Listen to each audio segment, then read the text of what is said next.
Ready? Exercise number 18, Legal Matter, Series B, start. A plain reading of Section 5 of the Limitation Act makes it amply clear that it is not mandatory to file an application in writing before relief can be granted under the said section. Had such an application been mandatory, Section 5 of the Limitation Act would have expressly provided so. Section 5 would then have read that the court might condone delay beyond the time prescribed by limitation for filing an application or appeal. If on consideration of the application of the appellant or the applicant, as the case may be, for condonation of delay, the court is satisfied that the applicant had sufficient cause for not preferring the appeal or making the application within such period. Stop. Next para. Alternatively, a proviso or an explanation would have been added to Section 5 requiring the appellant or the applicant, as the case may be, to make an application for condonation of delay. However, the court can always insist that an application or an affidavit showing cause for the delay be filed. No applicant or appellant can claim condonation of delay under Section 5 of the Limitation Act as of right without making an application. Stop. Next para. In our considered view, explanation cannot be construed in a narrow pedantic manner to mean that Section 14 can never be invoked until and unless the earlier proceedings have actually been terminated for want of jurisdiction or other cause of such nature.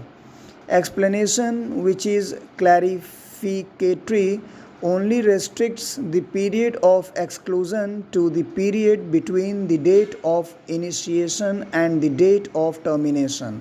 An applicant cannot claim any further exclusion. Stop. Next para.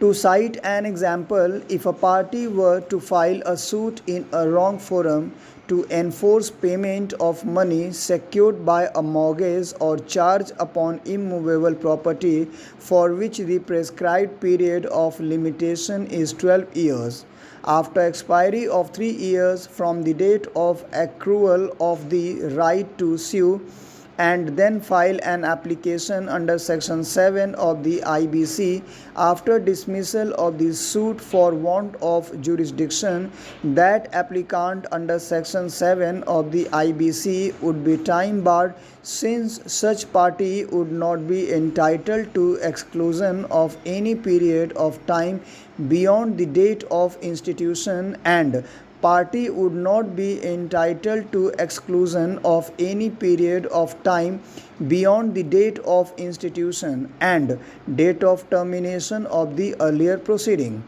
If after exclusion of the time between the initiation and termination of the proceedings instituted bona fide and in good faith and prosecuted with due diligence, an application was still beyond 3 years, Section 14 would not help save limitation. Stop. Next para.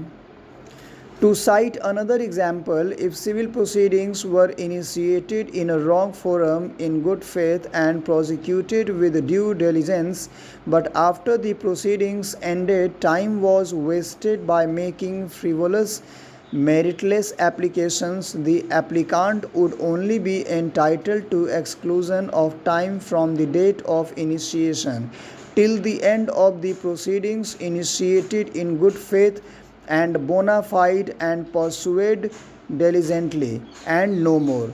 The applicant would not be entitled to exclusion of any further time spent in pursuing frivolous further proceedings or otherwise. To sum up, Section 14 excludes the time spent in proceeding in a wrong forum which is unable to entertain the proceedings for want of jurisdiction or other such cause.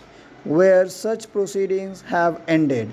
The outer limit to claim exclusion under section 14 would be the date on which the proceedings ended. Full stop. Thank you very much.